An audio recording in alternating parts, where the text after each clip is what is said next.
Hey guys, let's get more news about Lakers, but first, don't forget to subscribe and leave your like.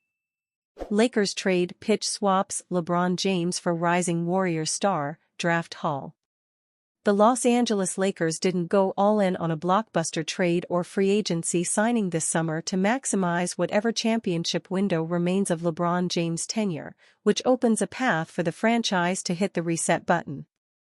James re-upped with the Lakers on a 2-year deal worth $101 million this summer, which includes a no-trade clause and a player option in 2025 to 26.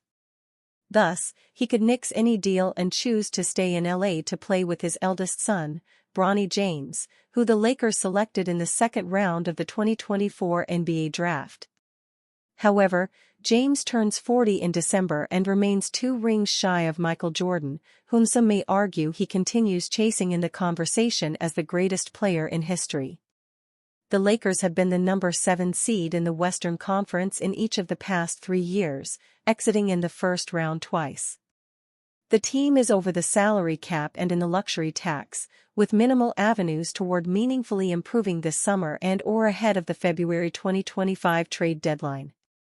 It has D'Angelo Russell's salary, $19 million, and 2 first-round picks, 2029, 2031, to make a deal, but that may not be enough to wrangle a true third star to play alongside James and Anthony Davis. James could live out his dream of playing with his son in the preseason/early in the year, then go chasing a 5th championship with the Golden State Warriors ahead of the deadline, secure in the notion that he helped his son land a 4-year NBA contract worth $8 million. Meanwhile, the Warriors have 3 first-rounders and a rising star in Jonathan Kuminga they can package together that helps the Dubs compete for a title, while aiding the Lakers in a competitive rebuild centered around Davis. Golden State has been active in free agency this summer after losing Klay Thompson to the Dallas Mavericks and continue to pursue 7-footer and former All-Star Lauri Markkanen of the Utah Jazz. Shams Charania of The Athletic reported on July 15 talks between the Warriors and the Jazz that involved Moses Moody, first-round picks, second-round picks, and first-round pick swaps from the Dubs side. Utah countered with a similar package of draft assets and Moody, but also asked for Kuminga and Brandon Podziemski. Charania added that Golden State viewed that proposal as a non-starter. As such, something in between seems the likeliest outcome should a deal get done, most likely an agreement centered around the aforementioned draft assets as well as either Kuminga or Podziemski, though not both, with Moody perhaps included as part of the return. Since Charania's report, multiple NBA insiders have suggested that the Warriors are more interested in moving Kuminga than Podziemski, including Kevin Pelton of ESPN. It seems a little more likely to me the Warriors would move Kuminga than Podziemski, just in terms of how the Warriors would value him relative to how Utah would value him, Pelton said during On the Low Post podcast on July 15. The other thing worth considering on this trade is the financial implications down the line. If Markkanen gets that huge raise, and it's Kuminga that stays instead of Podziemski, he also gets an enormous raise coming off his rookie contract. Austin Rivers, the door for LeBron James winning championships with the Lakers is not closed. In light of Team USA's exhibition matches this month, veteran NBA point guard Austin Rivers couldn't help but notice how good LeBron James and Anthony Davis looked. In fact, according to Rivers, this summer is evidence that the Lakers are still capable of winning a title and competing in the West.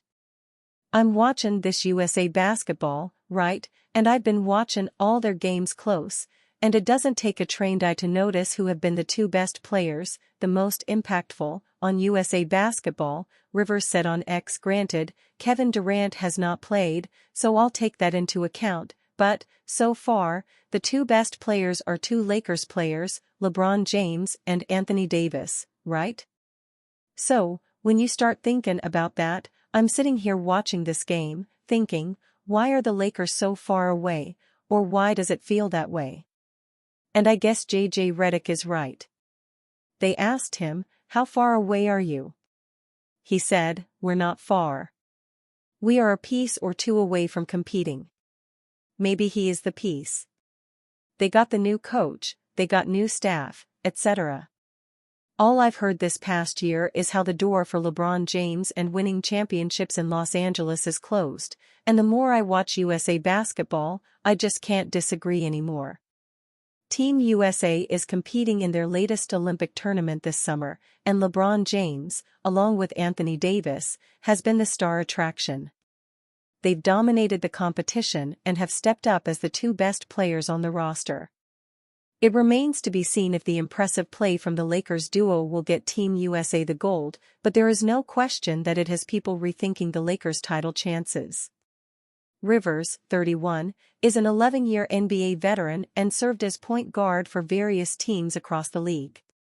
While he never served time with the Lakers, Rivers did get a glimpse into their lifestyle during his stint with the Clippers from 2014 to 2018. He knows more than most the pressure that comes with being a Laker and the constant expectation to win games no matter the circumstances.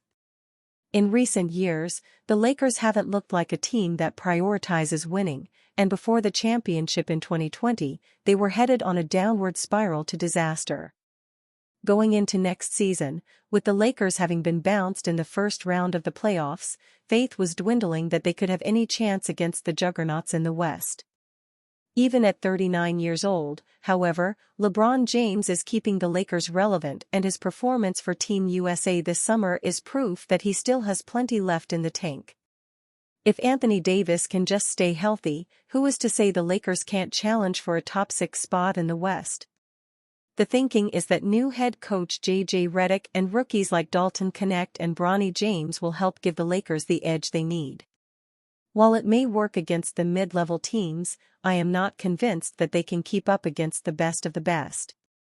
Only time will tell how they stack up against the field, but, at the very least, LeBron's presence ensures they cannot be counted out. Lakers among teams interested in $108 million sharpshooter, report. The Los Angeles Lakers are among a handful of teams interested in trading for Brooklyn Nets small forward Cam Johnson, New York Post's Brian Lewis reported on July 22. His size, 6'8", age, 28, and shooting ability combine to make Johnson valuable. Only 10 NBA players 6'7" or taller averaged more than his 2.4 made three-pointers last season. While the Kings, Magic and Lakers are interested, one recent report claimed the Spurs, Raptors or Warriors could be a dark horse, Lewis wrote. During his introductory press conference, new Lakers head coach J.J. Redick repeatedly said he wants the team to shoot more three-pointers and surround LeBron James and Anthony Davis with more two-way players. Johnson perfectly fits the bill. Last season, the Lakers ranked 28th in both three-point attempts per game. A career 39.2% three-point shooter on 5.2 attempts per game, Johnson can come in and immediately boost the Lakers' firepower. The 27-year-old wing is also an adequate defender because of his size and switchability. Slotting him next to James and Davis will keep him from defending the stronger, low-post players and focus on defending the perimeter against wings and guards. Johnson has 3 more years left on a team-friendly 4-year, $108 million deal, with more than $12 million in unlikely bonuses, per Spotrac. He signed with the Nets last season.